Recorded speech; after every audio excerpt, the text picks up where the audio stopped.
I'm John Batchelor. This is the John Batchelor Show. Andrew Roberts marching us to Moscow. Here we are in Napoleon alive, and Napoleon didn't need an excuse to attack Russia. He didn't want to, and Andrew's representation is very convincing. The Tsar, Alexander, did write a ukase, that is a decree, that looks to contradict Tilsit and Erfurt, the two agreements that he'd made with Napoleon in the previous years. And on Christmas 1810, it looks like Alexander's taunting Napoleon. Napoleon, however, gives him time and again a chance to solve this, a chance to resolve this. I think at one point, Andrew, you said they were going to go to war because of Oldenburg and two Polish provinces. That was all that Napoleon was fighting for. So, did the Tsar want to fight? Did he want Napoleon to march on him? No, he clearly didn't want to have a enemy force in his co-capital, Moscow, burning it down. And well, actually, the Russians burnt it down, but the loss of life, 250,000 or so Russians. No Tsar would ever want that. But he was willing to challenge Napoleon for the control of Europe. In other words, having divided it up at the important Treaty of Erfurt, divided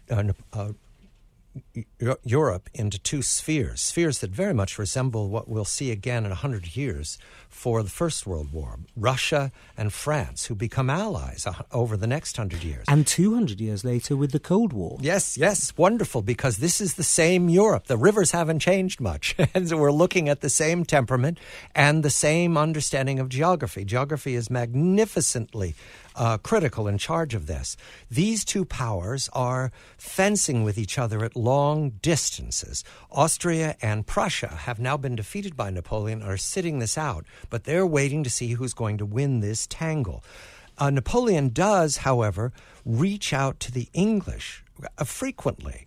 I think Fouché had tried to make deal with Wellington, but that hadn't been Napoleon's idea. He does write Castlereagh. Is it right before he marches he writes Castlereagh?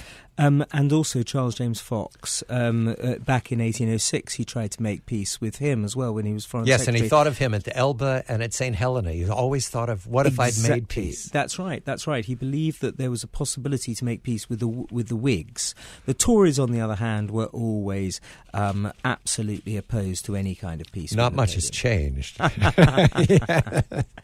Yeah. Now, he cannot find a way to get out of this. It reminds me of a Hollywood movie. They only make the movies they can't get out of. He can't get out of marching on Russia. But he has a vision that it's going to be like Austerlitz. They're going to meet him on the battlefield to defeat them. It'll be a short war. I could find no evidence of that.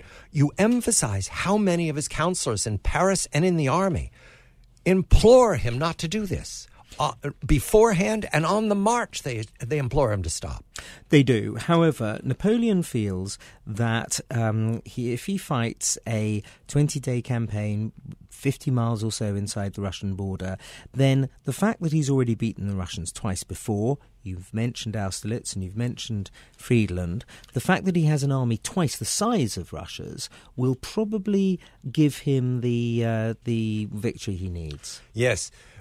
Mentioning a detail here about diplomacy, in the course of these years, Napoleon decided for succession purposes, and really because he's looking at the map of Europe, Josephine will not do, and he forces her to divorce him at great cost to her. She is thunderstruck, though she has the money settled on her. And he marries the very young Marie-Louise, who's the daughter of the King of Austria.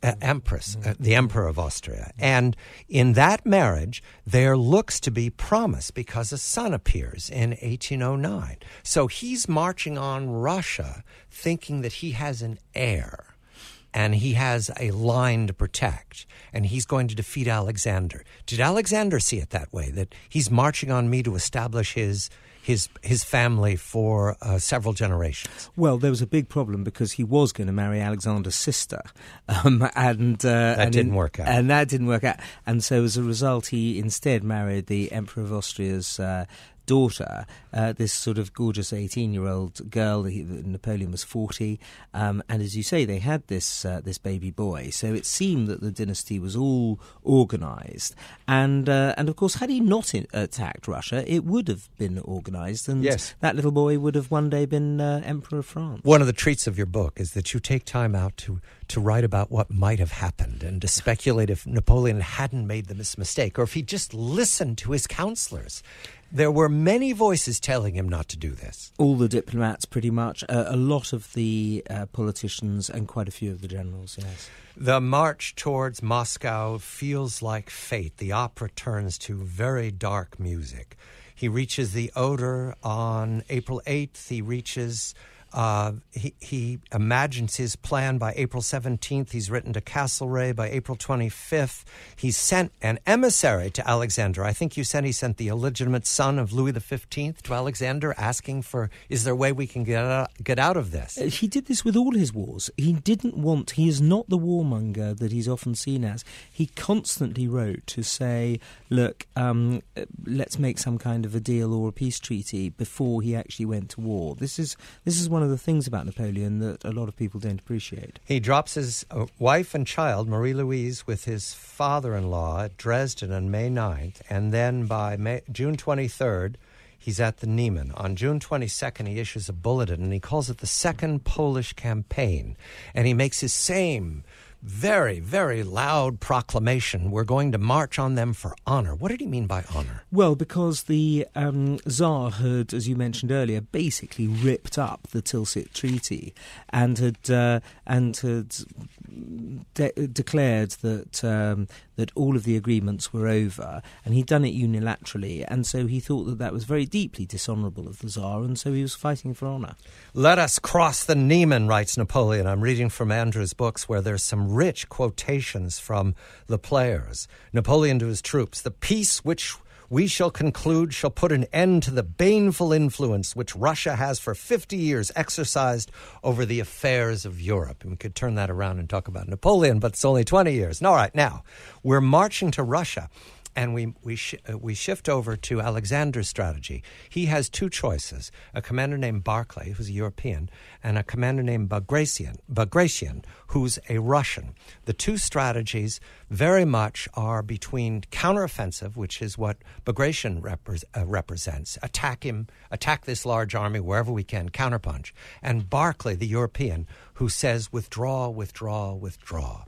What is the Tsar's choice? Barclay, and it's one of the most important choices in modern history, and it turns out to be the most brilliant of them, of course, because Napoleon desperately wanted to have the Russians follow Bagration's policy, which was to have a great big Clausewitzian battle on the frontier, which is the thing that Napoleon always wins, especially as he's now got an army that is actually twice the size of the Russian army. The army that he crosses the Niemen with is 615,000. It's the largest invasion force in human history, and it's the same size as the actual total population of Paris. They've got so many horses, 250,000 horses, that once Russia fails, Andrew uses the word equinocide. I'd never seen it written. It's wonderful. The death of horses in France, and they were short of horses at Leipzig and Dresden, so they couldn't use their cavalry. Really, and the battles of Lutzen and Bautzen in 1813, which Napoleon wins, he's not able to do anything with particularly because of the equinocide that has taken place in 1812.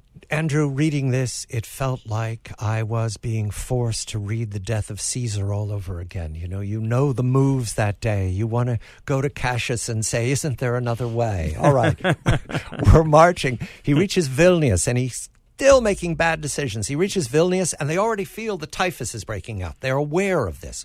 Why does the typhus not threaten him? Why does he go on despite it? Well, the typhus does threaten him, but of course he doesn't know, indeed nobody does, because typhus isn't diagnosed until the year 1911, so nearly a century later. An astonishing fact. Astonishing that he's going to lose up to 140,000 of his men from, by the way, a completely disgusting disease whereby a louse first defecates and then dies inside your skin, and you die in immense pain about 4 or 5 days later. Right, lethargy takes over. The troops just lose power, and they're 80,000 dead or sick by the time we're at Vilnius. Now, there still was a moment not to go on. And I think once they reached Vitebsk, and this is in July, and it's very hot, he's urged by Berthier. We haven't emphasized him enough. He's the genius behind Napoleon's ability to march, his chief of staff. Berthier is one of the voices saying,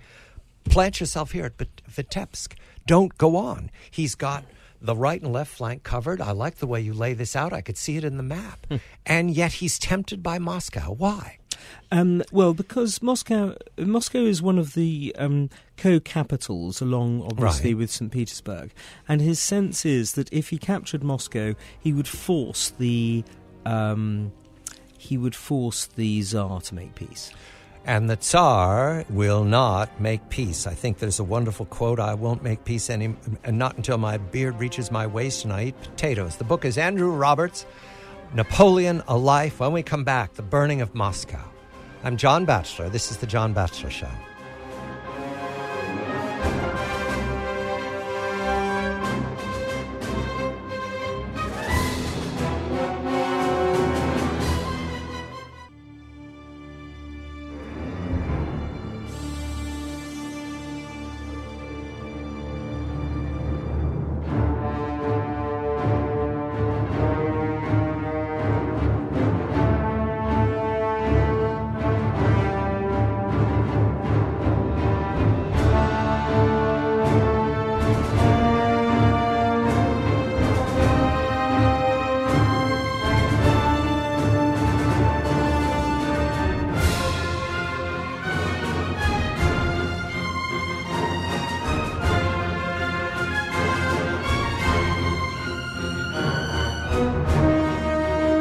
I'm John Batchelor. This is the John Batchelor Show. We're on to Moscow with Andrew Roberts and Napoleon. Before we reach Moscow, the Tsar tires of a winning strategy with Barclay, which is withdraw, withdraw, withdraw.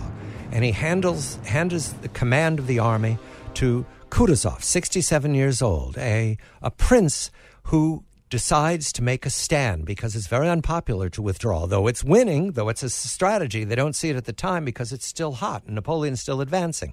And he's got a vast army.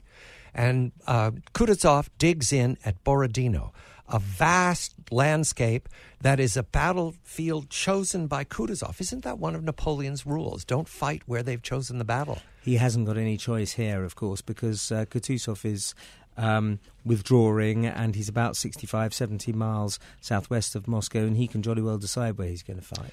The battle is exciting and exasperating and at the same time enormously heroic, although it always felt, Andrew, in your books that the heroism on the field by the marshals, by the lines, by the corps, by the demi-brigades was futile because I know how it's going to come out. Well, and also one has to remember that it's the greatest bloodletting in human history up until the outbreak of the First World War. It's the equivalent of having a fully laden jumbo jet smashing into a 6-mile square area, killing or wounding everybody on board every 5 minutes for the 10 hours of the battle.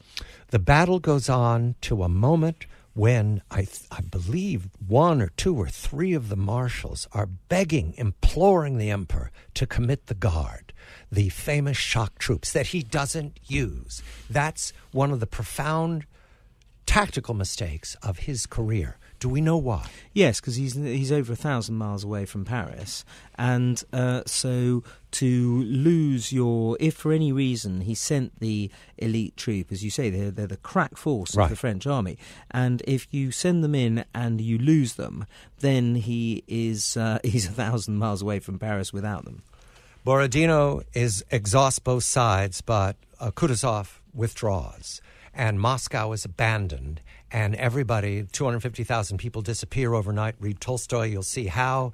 15,000, and Napoleon reaches Moscow, is in the Kremlin, is at the palace, and a fire breaks out. Does he recognize what it is? Yes, he certainly. He understands that the Russians are burning down their own capital, or co-capital.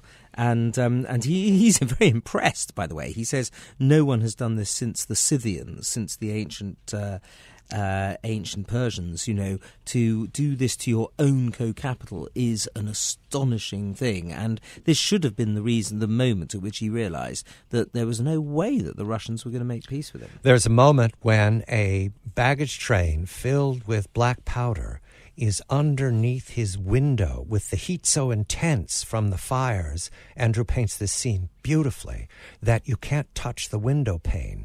There's a moment when Napoleon would have come together with Kismet. It would have been kind if he died at that moment. Well, he always used to say later on in life that he wished he died at Moscow because he said, quite understandably, that from that moment on, people would have thought that if he died through an accident like that, right, that everybody would have thought that he would have been able to have escaped from Moscow and there'd have been no terrible retreat from Moscow.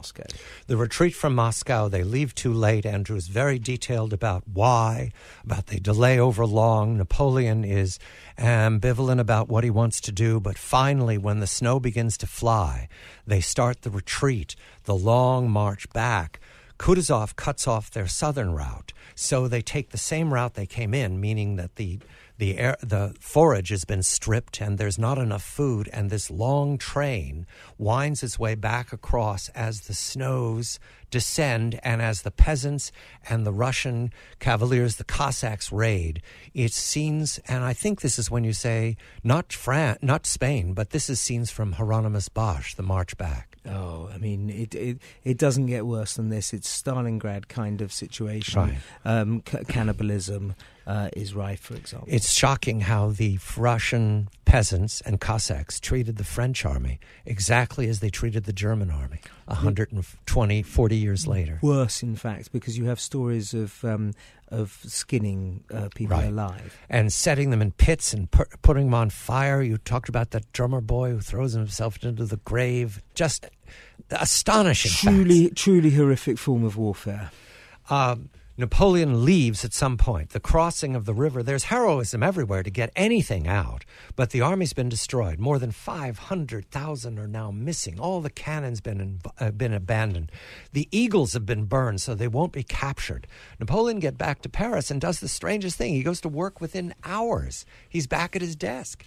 Yes, of course, because he needs to recreate an army in order to try to protect his throne and protect France, because he knows that the Austrians and Russians are going to change sides. We're going to come back with the Austrians and Russians because they're aware that he's lost, so it's time to feast on him. The book is Andrew Roberts, Napoleon, A Life. I'm John Batchelor. This is The John Batchelor Show.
I'm John Batchelor. This is The John Batchelor Show. Andrew Roberts. The book is Napoleon, A Life. Moscow's burned. Alexander and Russia are safe. The French are defeated in an exasperatingly long, strung-out column across all of Europe. Napoleon reaches Paris, however, aware immediately that the coalition is going to reconfigure itself and that Prussia and Austria are coming knocking on the door. And so he has to build an army almost immediately. How does he put together an army so quickly? Is France that rich in troops? Have they been borrowing from other countries? France is rich in troops. It's 25 million, and if you take into account the rest of the empire, 40 million, which is almost as big as Russia at the time. It actually is easily the largest European country, and it's quite rich as well financially. And so actually Napoleon is pretty impressive when it comes to recreating the army.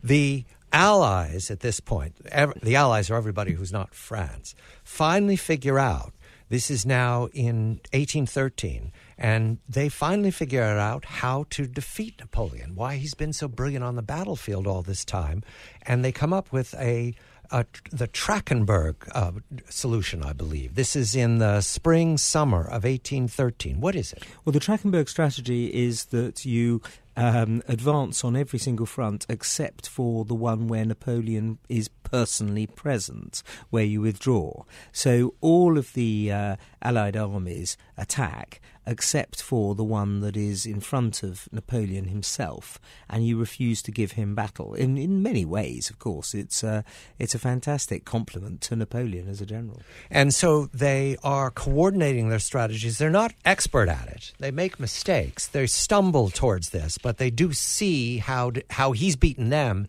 and how to make war on his strategy. It's very difficult in those days because, of course, messages have to be given by people on galloping horses who are often, especially during battles, they're being fired at, and they're at danger from musketry and from grape shot and the rest. So it's not a automatically easy thing, communications, in the way that it is later with telephones.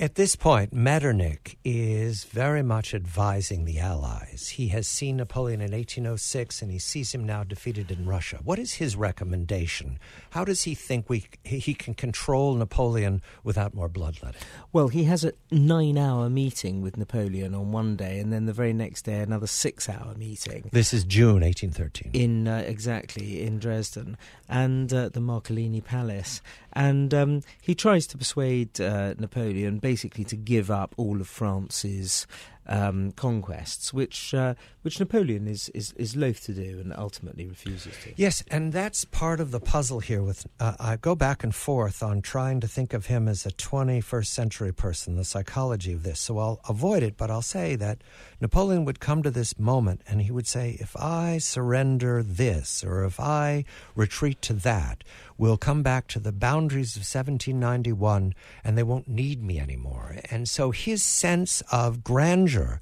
was very wrapped up in his borders. Not just that. I mean, we mustn't see Napoleon through the 21st century. He had promised his people at his coronation something that people aren't crowned in the 21st century to any like the same degree, and he'd made this promise to his people, and he didn't want to break that promise. The promise was to give France glory. And to protect the borders from when he became emperor in 1804. He had an empire, I think you compare it, larger than Charlemagne's, larger than Rome's. He had an empire the world had never seen. Metternich was looking for him to trade pieces of it, to keep the Allies from attacking. And he could not? No, he couldn't, because although he won the battles of Lützen-Bautzen and Dresden, by the time it came to the Battle of Leipzig, he was faced with a force over twice his size, right. and his supporters, Bavaria, Saxony and others, were not only just slipping away from him, but actually changing sides. Andrew, this is another one of those instances when everything's against him, but he wins at Dresden because it's as if he's magical. It's as if the other side is frightened because he's there. Yes, well, Wellington, the Duke of Wellington, who was the commander of the British forces in the peninsula, said that Napoleon was worth 40,000 men on a battlefield. Just his name, just the fact he was present. He'd won so many battles. This is a man who fought 60 battles and won 46 of them. The morale of the forces was so strong because he was present that it was like having 40,000 extra men there. And that explains Dresden. Now we move on to Leipzig. This is a massive gathering of the Allies. And Napoleon makes mistakes. We can see it on the field. He makes that one mistake he made before, and I thought he corrected it. Never get caught with a river in your rear. Yeah, which was exactly the mistake that, of course, the Russians had made at Friedland when we were discussing this earlier. And not only a river in your rear, but a river that, unfortunately, as your army is trying to cross the bridge, the only bridge over, it gets blown up by a nervous corporal who destroys the bridge and sends not only hundreds of men killed on that bridge, but also it meant that the whole of the rest of the army couldn't get across it. You wrote that 20,000 were captured because of that bridge, and Marshal Poniatowski was drowned as he tried to swim across the river, and there were body parts and parts of horses landing all around in the centre of the city. It was a truly terrible moment. We're coming now to 1814 and the coalition that's going to ride against him again, one more time. They're coming for him. He knows it. He has to prepare his defenses, but this time he won't be attacking them in the Rhineland. He won't be moving into Prussia. They're coming for him in France. And do the French people want him to fight on their soil? Do they want to, last-ditch battles is what he's proposing in 1814. Yeah, the army's up for it, definitely. I mean, he's in control of the army, and they fight very successfully because they actually win 4 battles in 5 days. It's just the rest of France that's now no longer keen to keep Well, up they're with fighting on their home court for the first time in all these years, and they're very effective, and the Austrians and the Russians eventually, they're very slow to get there, and the Prussians are learning how to fight in France. However, again, and I understand what happens, but I puzzle that they weren't looking for ways of negotiating. Well, they were, but each time, whenever they did well in a battle, they tried to increase the terms of the negotiations. And when they did badly, then the other side tried to increase the terms. So it was one of those terrible moments where ultimately it was the fighting rather than the negotiations that had the upper hand. Through into the spring of 1814, and at one point, Napoleon, defeated, understands that he's lost almost all of his ability to maneuver on the field. And he comes back, I think it's when he comes back to Paris, and you have this scene where he puts his head in his hands, and you introduce the possibility that he's been suffering with migraines, with severe headaches, that he's ill at this point. Yes, not so ill that he's not able to control an army and to be in charge of 70,000 men. But yes, his health isn't good. But then his health wasn't good at Borodino and in various other moments at Leipzig, actually, as well. So it's a problem for him, but not an overpowering one. Andrew Roberts. The book is Napoleon, A Life. And when we come back, the fall down. I'm John Batchelor.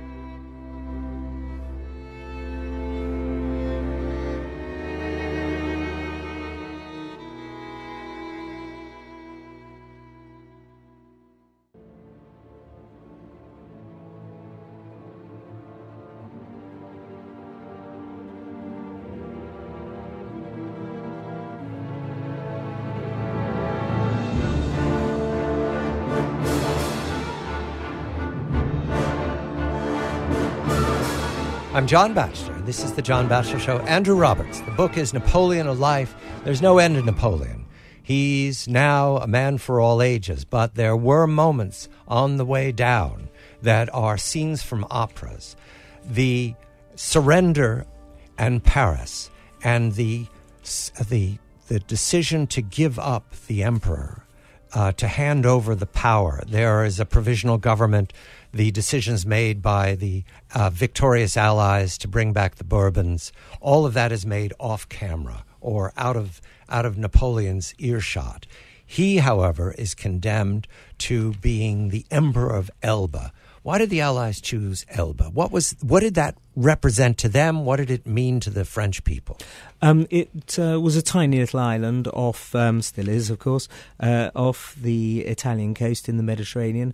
And so, although it allowed him to be in charge of this small place, it was such a minute little place that it represented a humiliation for him. Immediately he got engaged. He was there for 11 months. He got engaged in improving things. You have a long list of he's a forever fixer-upper. He's a man who will build sandcastles endlessly unless you stop him. Yeah. And the people of Elba like him. Yeah.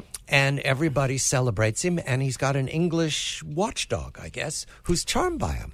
Yes, Sir Neil Campbell keeps a close eye on him until the moment in February 1815 when he goes off. Well, Sir Neil Campbell either goes off to see his eye doctor or his mistress, or possibly both, and that's when disaster strikes. But this charm, I want to emphasize it here, because it's come up again and again. Metternich saw it when he first met him. A number of people have been charmed by him in person. The Tsar was charmed. What are they talking about? What did he do? Well, certainly on Elba, no fewer than 6 British members of Parliament go off to visit him and chat to him and spend time with him, all of whom are totally charmed by him. He was clearly an extremely charming, good-natured, amusing man who was able to, as well as being, having been one of the most powerful men, if not the most powerful man in the world, that's a charismatic attraction in itself.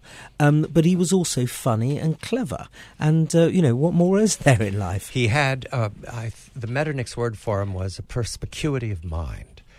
And apparently you were sitting and talking to an encyclopedia. That's right. Yes, he was impossibly knowledgeable, very, very widely read, omnivorous reader, of course, and a great sense of humour. My book has got lots of his jokes, which dictators by and large don't make jokes, and he was constantly to have been in his entourage must have been absolutely fascinating. He starts with the newspapermen to say about his mistakes before he's gone. He talks, and you have them written down, how he violated his own maxims again and again, not committing the guard at Borodino. Very few tyrants will ever review their mistakes. They won't admit to their mistakes. But he's growing older, but he's not old. He's nearly 45 years old. He's got a pot belly. He suffers with probably hemorrhoids. And he has occasionally been hypochondriacal, but he's tireless. He sleeps 7 hours a day. I love that quote that you have: if you want to dine well, you Cambras Ceres. If you want to dine badly, it's Lebrun. And if you want to dine fast, me. Yeah, he never spends more than 15 or 20 minutes at lunch or dinner. That charmed me, that saying. Amazing, considering that he's Emperor of France, where he could have sat over the best wine or the best cheese for as long as he liked.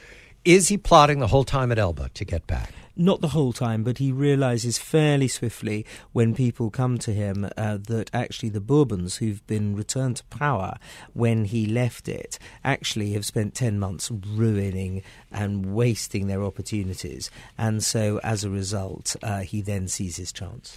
He makes his chance to return. He steals back, and there are moments in his progress to Paris that are all opera. When he meets a line of soldiers who are about to fire on him and he talks them out of it. When Ney, let's talk about Ney. When Ney comes to put him in an iron cage, what happens? Well, Marshal Ney was the last man out of Russia, and so he was, many historians think, and I rather agree with them, that he was suffering from post-traumatic stress disorder, and that was one of the reasons he was such a bad commander at the Battle of Waterloo. But nonetheless, he promised the King of France that he was going to bring Napoleon back in an iron cage, and the minute he came anywhere near him, all his troops joined Napoleon's, and Ney joined Napoleon too.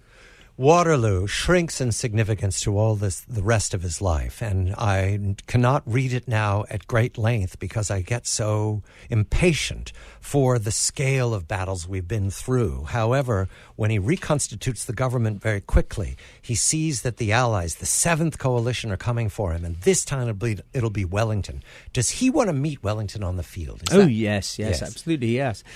He's read about Wellington, he's spoken about Wellington a lot, he's written about Wellington constantly for years. He and by the way, he doesn't underestimate Wellington. Just because on the morning of the Battle of Waterloo he said that Wellington was a bad general doesn't mean he meant it. What he was trying to do was to buoy up and pep up his own commanders. He knew Wellington was a good general. Waterloo is a series of decisions made and mistakes made as we come into June of 1815. But there's an inevitability about it when I read that the army had been put together very sloppily. There are young people. The guard are missing their bearskins. He doesn't have enough guns. Grouchy, one of the commanders, doesn't listen or is stubborn about marching. And eventually all the forces surround Napoleon so that the defeat is inevitable. He escapes. And he spends weeks contemplating escape from France entirely. And there's a moment I kept thinking to myself, go ahead, risk it. Get on board the sailboat. Get past the Bellerophon and make it to New Jersey like your brother. Yes, I felt that too, actually. I mean, it's amazing he didn't take the chance, because when one thinks about it historically, he'd done it at Elba, he'd done it coming back from Egypt, he'd again and again taken amazing risks. He'd returned, from the end of the Russian campaign. Why didn't he just take the risk of trying to cross the Atlantic and get to New Jersey? He was right there, and yet he might have thought that the English were going to treat him to a manor house and were going to interview him. They were fascinated with him. I know, but he had absolutely no factual basis on which to understand. Of course, this is a man who lives in his dreams. He's transported to St. Helena on Cockburn's a ship, the Northumberland, I believe, and it's 10 weeks to get there. And I learned from Andrew that what's wrong with St. Helena is nothing except for the microclimate where they put Napoleon. Yes, when Wellington came back from India, he stopped off in St. Helena, and it was actually a rather nice part of the island, and it was sunny and fine. But when you go to St. Helena today, you realise that some 300 days of the year, it's actually up in the cloud. And so, of course, everybody was suffering from flu and influenza and bronchitis and catarrh and colds and all that kind of stuff. And it's a rather grotty place. In fact, it's so cold and wet that they had to put the playing cards that they played with in the oven every day in order to stop them from sticking together. He talks and he writes his memoirs, and he's not a reliable memoirist because he exaggerates or leaves things out. He's a politician. At the same time, he's aware that this is for the ages. And at one point, is it the little girl who addresses him and talks about him in terms of Alexander and Rome? Sweet little girl called Betsy Balcombe, who's 13 years old and who befriends him, really. And he was forced to live in their house whilst his was being made ready, and he's very good with children. Actually, completely charmed them and played lots of games with Betsy and her brothers and sisters. Yes. And she says that you'll be one of these three, and there's a tear in his eye. Yes, well, he's always, throughout his life, been fascinated by Alexander the Great and Julius Caesar, and so to be seen as the third of these figures, of Alexander, Caesar, and Napoleon, is everything he's always ever wanted in life. His death at 51 is tragic. He dies of cancer. He dies in great pain, but he dies a man who here, 200 years later, has enormous influence on the map of Europe here in the 21st century. And though we're celebrating the 200 years since Waterloo, it is not enough time for us to have a complete vision of what Napoleon accomplished. Andrew, final thought, 30 seconds. Did you think of him as a modern man now and again because he was so discontinuous with the eccentricities of his time?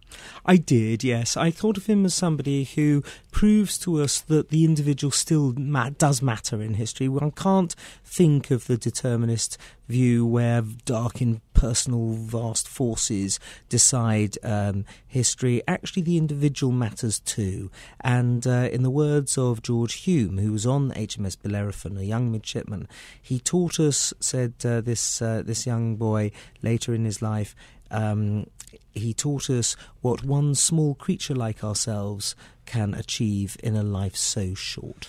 Napoleon, A Life, Napoleon the Great. Andrew Roberts is the author. I'm John Batchelor. Thank you, Andrew. This is The John Batchelor Show.